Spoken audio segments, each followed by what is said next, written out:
Good morning. I'm in Glen.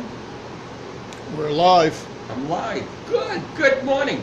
And welcome to the Littleton Historical Museum's live programming from the beautiful Historical Museum. And we're keeping socially distant. Glenn, what do you say? We're about 10 feet apart from each other? Yeah. So that's a distance, and we haven't been any closer. So anyway, beautiful day, kind of, maybe. And so today's program is going to be on the stereoscopic industry of Littleton.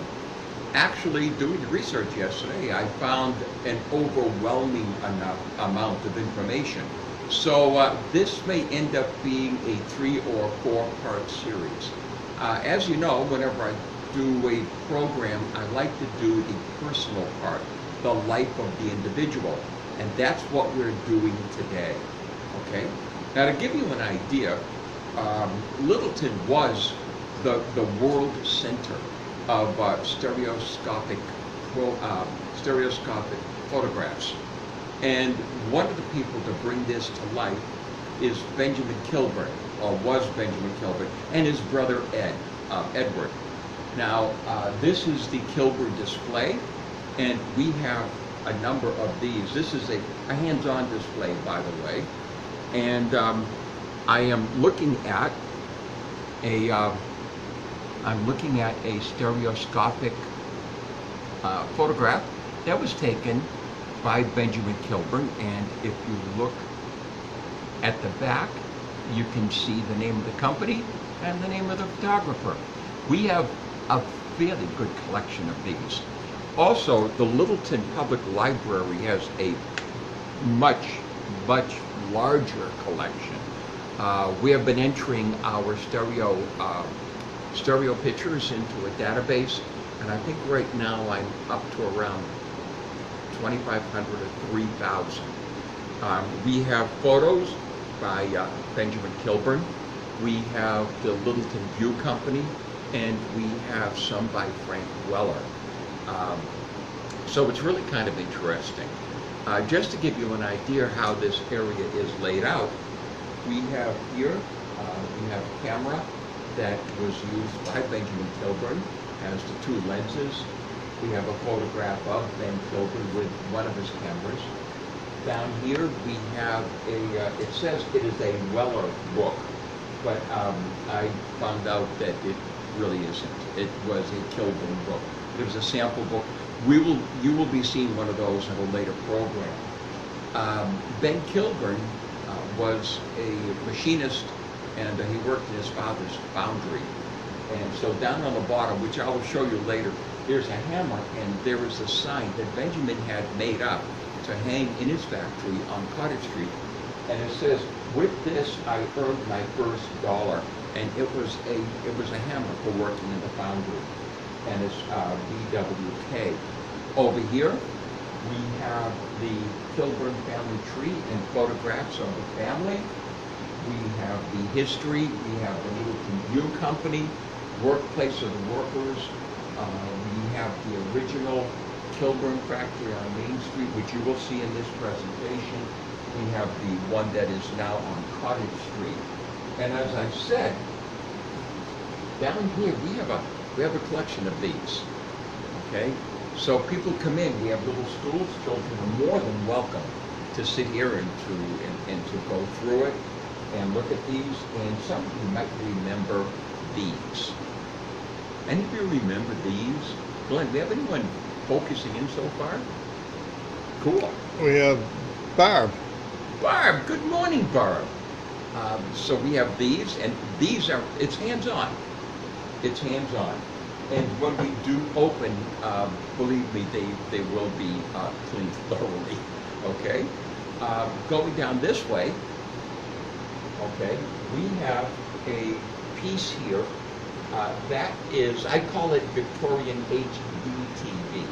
It is in that case, and for good reason it's in that case, because those were extremely expensive. And the gentleman to whom it belonged, there's going to be another program about him, which is absolutely fascinating, and it's going to connect in with this one. So that one there, this is just plain old television. That's Victorian HD TV. So just to have, this is my introduction.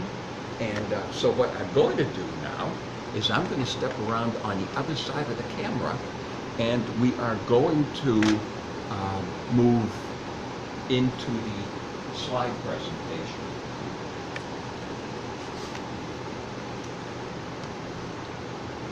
Awesome. Thank you, Glenn. So here's our presentation. This particular presentation was really overwhelming. The amount of information on photography in the town of Littleton and the stereoscopic industry is totally overwhelming. I have a book sitting on my kitchen table now that I'm reading, and I would like to bring to mind people who contributed to this who are no longer with us. For example, Linda McShane. I'm reading her book and getting some of the pictures from Good Morning Jody and Mary Louise. I'm copying some of the pictures from her book and getting a lot of information. It's a wonderful book, okay, and it's about the stereoscopic industry in the town of Littleton. So we're going to continue on, and we're doing okay. What I like is the camera that I have in this photograph. I took from I went online and just took a picture of this and posted it. But what was really neat is that one there is the same as that one up there. So not only did I find one online in an image collection, we have one, a physical camera sitting right here. And so what I plan on doing is telling you, not today, but I'm planning on telling you how it works and how they took photographs with it and the whole idea of 3D. All right? So here we go. The International Museum of Photography. Now, a number of you may remember a person by the name of Mildred Lakeway, Mrs. Lakeway. All right? Well, Mrs. Lakeway also wrote a book, and I want to give credit to the late Mrs. Mrs. Lakeway. She was a historian for the museum, did a whole bunch. Hey, Cynthia. She did a lot of research, and this is when the museum was originally in the basement of the it was in the basement of the library. So I'm going back probably to the 1980s, and the International Museum of Photography was started at the George Eastman House in New York. And many of you might remember the Eastman Kodak camera. We have a couple on display on the other side, which I will drag out later. So the article, like I said, was 30 or 40 years old, and the International Museum of Photography documented 5,000 photographers. Of the 5,000 that were documented at the International Museum of Photography, Frank Weller, George Aldrich, Edwar Kilburn, and Benjamin Kilburn, all from Littleton.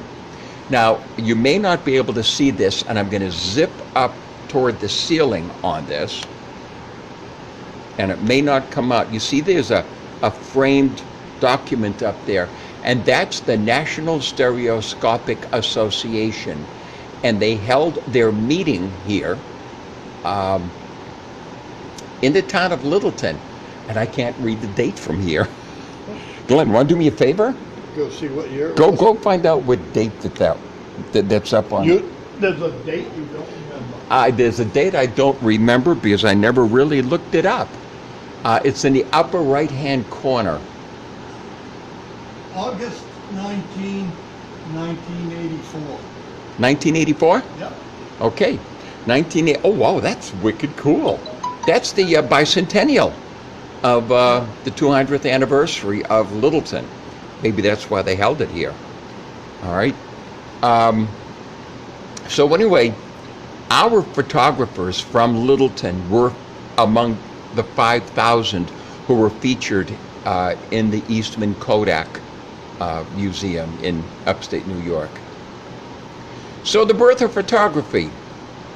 Louis Daguerre, he was the photographic pioneer. He took the first photograph according to the history books.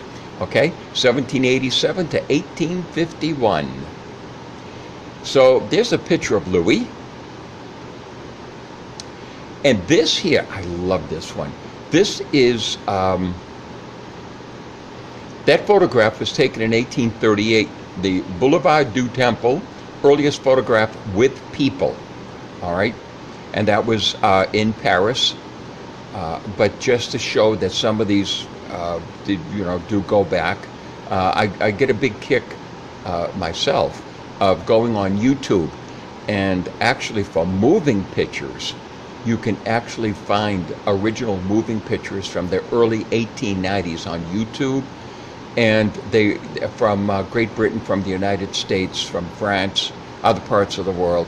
And it's so neat to see people moving and acting up, and kids will always be kids. My wife and I chuckle when we always watch these, because kids are always acting up in these movies. So it's just kind of a fun thing to watch. Okay? Well, in Littleton, 1847, we started having photographers. They were wandering. They were itinerants.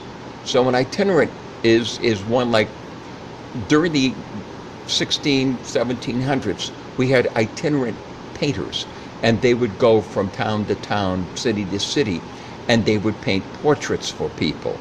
Okay? And their itinerants means that they were movers. They moved. Okay?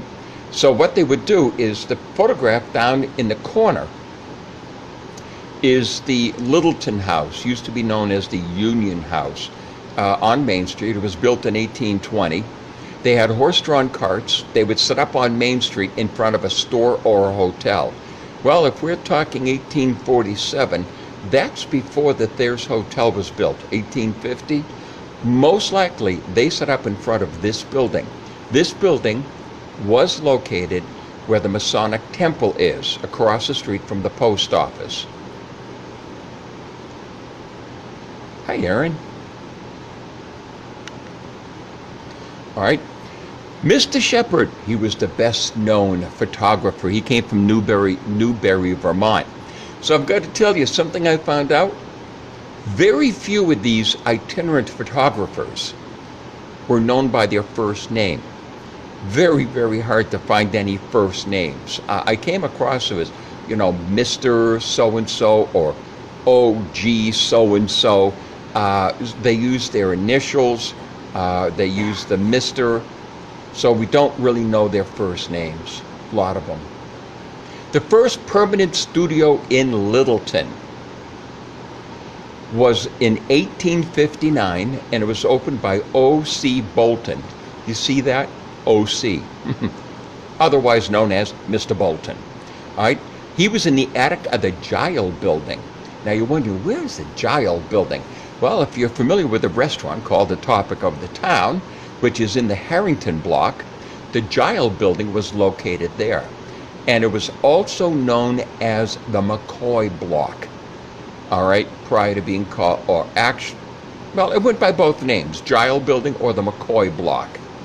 All right, so it was torn down, and the Harrington block, the brick building that currently graces that area, was constructed.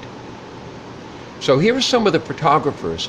We had Frank Weller, 1852 to 1877, when he did photography. G.H. Aldrich, once again, G.H., 1876 to 1889. They were located in the Tilton block. So, ladies and gentlemen, I got to tell you, the Tilton block is not the Tilton Opera block that we have on Main Street. The big brick building with the stores downstairs and the apartments up, and WLTN is located in there. No. There was another Tilton block, and you hold on, we'll see that place. And then the Kilburn brothers, they operated from 1867 to 1909. So here we go. You see that building down there? That big one? That's the Littleton block. Okay? And I've labeled everything so it's just kind of easy to follow along. That was built by Henry Littleton, by the way. He lived across the street in a beautiful mansion, which no longer is there. You may know that spot as a vacant lot up on top of a hill next to the bank, between the bank and the Jing Fong, right on the corner of Main and Clay Street. This is where Northern Lights Music is located right now. So now you have an idea geographically where the Littleton block was located. O.C. Bolton, he did this in 1859. I love this because we have a copy of it here, sitting over in another part of the museum. And I've got to tell you something. We had the original glass negative to this done by Mr. Bolton. It was out on display on a rack. It fell, hit the cement floor, and broke into many, many pieces beyond repair. Absolutely broke my heart. But it's one of those things that it happens. All right? But I love this picture because this is the Littleton Town Band before the Civil War. And there are two people in here who are very important to the photographic history of the town of Littleton. We have William Weller, okay? He also had a magnificent voice, I understand. He was a great singer. And then we have his brother, Frank, okay? So Frank Weller was, when we did the cemetery walk last October, I played Frank Weller. I don't look anything like Frank. As a matter of fact, I am probably almost 30 years older than he was when he passed away, about 25 years older. But Frank played the cornet, and he was one of the founders of this band. All right, it's part of Littleton history. It's part of, like, people don't think that, hey, this is what people did for fun back then. All right. So let's take a look at Frank. Born 1833, died 1877, very young. I understand he died of consumption, which we know as tuberculosis. He married Jeanette Gibson in 1861. He was a Christian Scientist. He's listed as a photographer and an artist. He was also a carriage painter. His father, he worked with his father. His father did like the whole body. It's like painting, like having a car repainted. His father would repaint the whole body. What Frank did is he did the fancy work. So if you wanted any pinstriping, any special hand-painted decals on it, that's what Frank did, okay? He was a Republican. This is what I love about our 1905 genealogy from Littleton. When it gives you the history of the person, the whole background, you get everything. You get the religion, you get the political party. The creators of that genealogical masterpiece, or Littleton, did not leave a stone unturned. He was the corresponding secretary for the Music Association from 1870 to 1877, which is when he passed on. And there's Frank. Looks a little dark, but that's okay. You can see Frank, everyone? All right. If you would like to visit Frank's final resting place, my brother, hey Bob, and if you'd like to visit the final resting place, if you go in the old part of the cemetery, Glenwood Cemetery, across the street from the fire department, the old part, take the first entrance. You go down, there are 3 obelisks, and he is buried on the right-hand side, and I don't remember, I think it's the second or third obelisk, and Weller is on it. His father had it's the family plot. And this is a sample of a Weller photograph.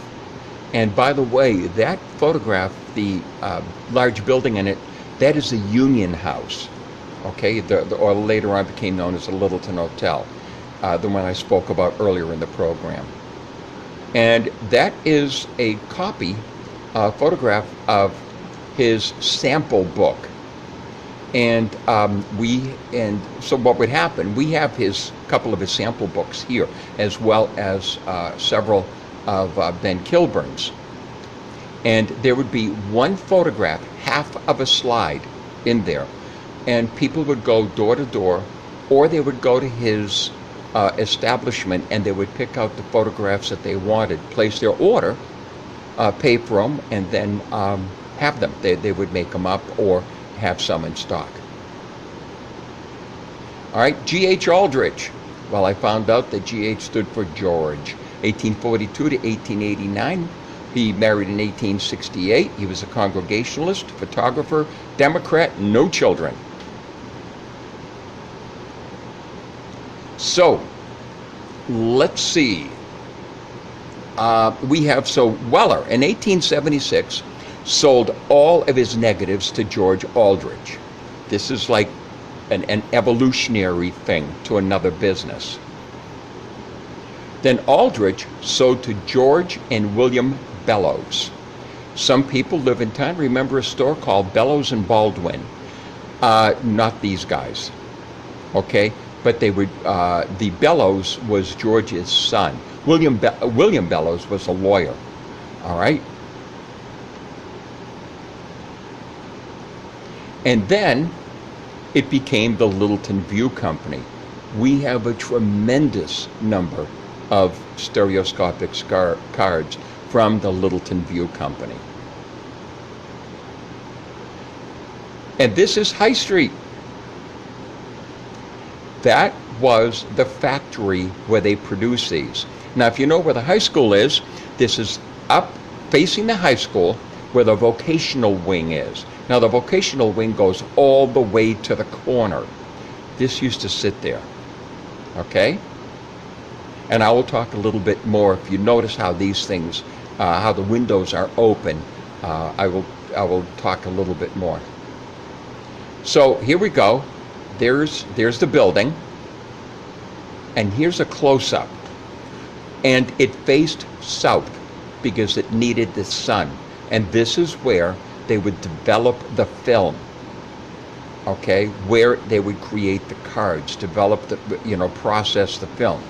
And if you notice, right above the people, there's a shutter, and that shutter would come down and close, okay? So, I mean, it would just, to close up the building, okay? But they had these shelves, so those people you see in that smaller photograph, they are processing photographs, and this is probably 130, 140 years ago. All right, so that's the close-up of the work area. Now we have the Kilburn family, okay? So we have Josiah, right there, and then we have his wife, Emily. Okay, and we have Josiah, 1801 to 1888. They were married 1827, and Emily, 1801 to 1860. By the way, Josiah remarried in 1861, and the young lady, I believe, was about 30 years younger. So here's a little bit of a background, okay? He was a machinist. He ran a foundry, Congregationalist, Republican. He was a selectman, fire warden. He was born in Walpole, New Hampshire. Remarried 1861 to Lydia Wilder. She was born 1821. So she was 40. And so there was a good 20 years difference in age. Okay?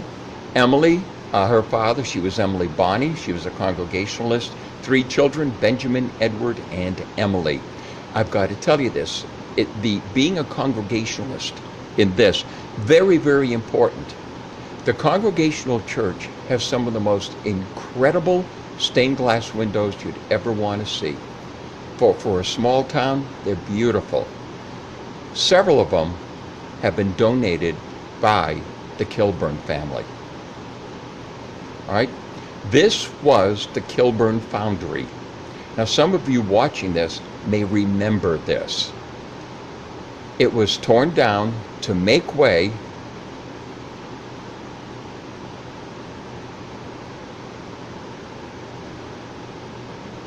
Oh, I never did.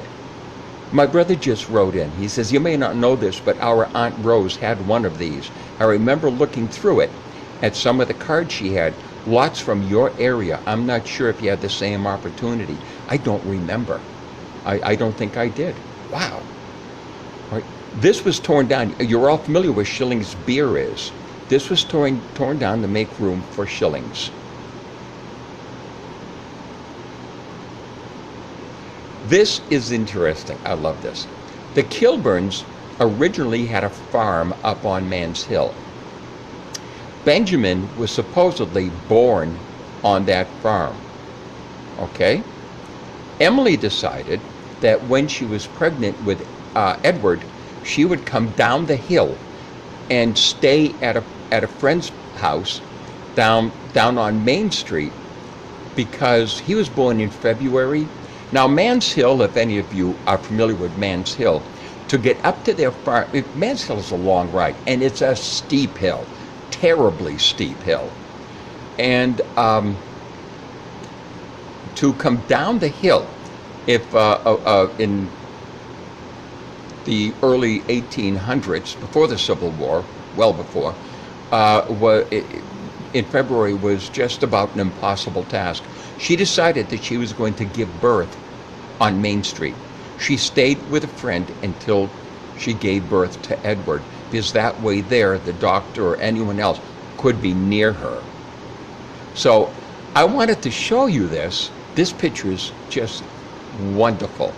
This is Main Street, Littleton. And it's just after 1887, because if you look down in the left hand, you see a street light. We got street lighting in 1887. So my guess is this photograph has to be 1889 to maybe 1892, 93. So what had happened is that Josiah Kilburn bought another house. That's it. The Josiah Kilburn house is currently the Jing Fong restaurant. The house was picked up, and if you look down here, I'm going to throw my finger in. This street here,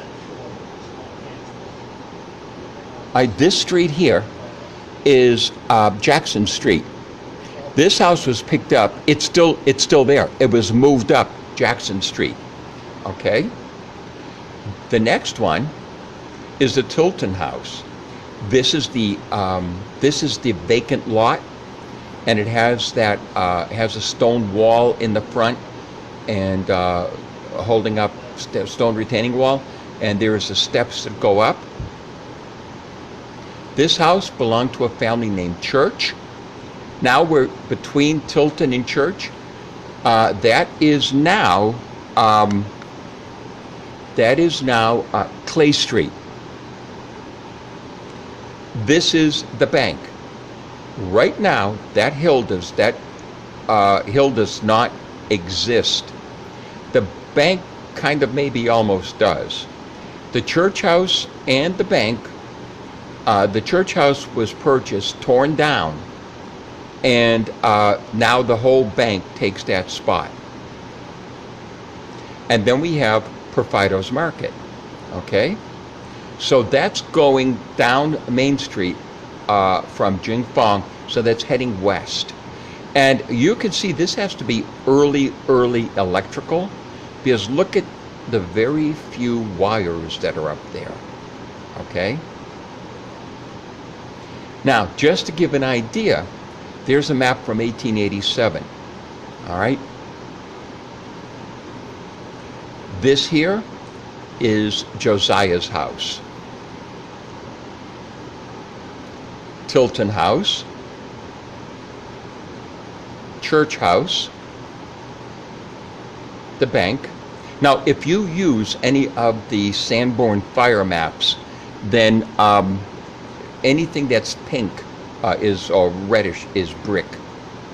And over here, this is Profitos, but it was also, we know it as the house where Eleanor Hodgman Porter, author of Pollyanna, was born. So now we have Benjamin and Edward Kilburn and Caroline. And note the brooch, because I would love to show you the brooch. It's in a display that has to be redone, but we have that brooch on display. It's beautiful. Benjamin married Caroline Burnham, listed in the genealogy. He was a Congregationalist Republican. He was also a member of, he was a representative and Company D of the 13th New Hampshire Infantry during the Civil War. He was a sergeant. They had a daughter, Lizzie. Edward married Adeline, and Congregationalist. He was lieutenant, same outfit in the Civil War as Benjamin. He was taught by O.C. Bolton. We think that Benjamin learned photography skills from Edward. As I said previously, the Kilburn Brothers factory was created in 1867, and there it is, or was. All right, it was next to the Union Block, current site of Chutter's Candy. After they moved from here in the early 1870s, and they opened up their place on Cottage Street, a man named White purchased it, and it became the White Store. After that, it was purchased by Reverend Chutter. Name rings a bell. Ding, ding, ding, ding, ding. Candy. All right. He tore it down and he built the block. That's why it's called Chutter's Candy Block. Candy, because the name of the building is the Chutter Block. This is a photograph of, and it's still there. It's an apartment building. All right. And so this is the apartment block on Cottage Street. And I did, once again, remember the windows where the workers would develop the film? Well, this side of the building faced south. So that would be looking up Cottage Street. So, don't forget to like our page, write a review, like us on Instagram, like us on TripAdvisor, tell your friends, and share the living bojangles out of us. And every Sunday morning, we have Sunday morning music, live on Facebook. I play the piano, and if you don't like my piano playing, that's okay too. So listen, check it out. And also, if you have any favorite hymns or something like that, if I can find it, I'll play it. So that's tomorrow morning, 9 o'clock, about 20 minutes to a half hour. Also, you can binge watch our programs. I have lost track of how many programs that have been done. My guess is about 15 to 20. You can go back onto Facebook. And what I'm going to do when I go home is I'm going to try to create a YouTube page and put them out there too, so people can, and our YouTube channel, so people can binge watch Littleton history. Okay? Next program will be the stereoscopic industry of Littleton. So I have a feeling this is going to be at least 2 more segments going out on this. All right? I'd like to thank, these are all of the people who have become, they are our business members, and I call them our shining stars. So our 2020 business members so far. All right, the Lions Club Coffee Pot, Brian Ward, Wynn Associates, Profitos Market, Littleton Bike, Wilco, Pollyanna, River Glen, Woodsville, Carol Ann Gillis, Eastgate Motor Inn, Hunkins and Eaton, GH Wynn, and Union Bank. And AB says a giant thank you. And we also have, I took this out of our newsletter. For the past 3 years, people donate, and we have an in memoria section. So in memory of people who loved history, and by people who love history. And these are people who became members and donated above and beyond. So, the membership is $20, and these are people who gave beyond their $20. So, that's it. We are done, and I've gone 35 minutes. So listen, tomorrow's music, 9 o'clock. If not, then what I'll do is I will end up seeing you on Wednesday. Take care, stay safe, stay distant, and remember, restaurants are opening this week. Go out and buy food, okay? Even if you don't like it, give it to someone else, feed it to your dog, whatever, guinea pig, whatever you do, but we've got to help the local economy. All right? Take care. God bless. Bye-bye.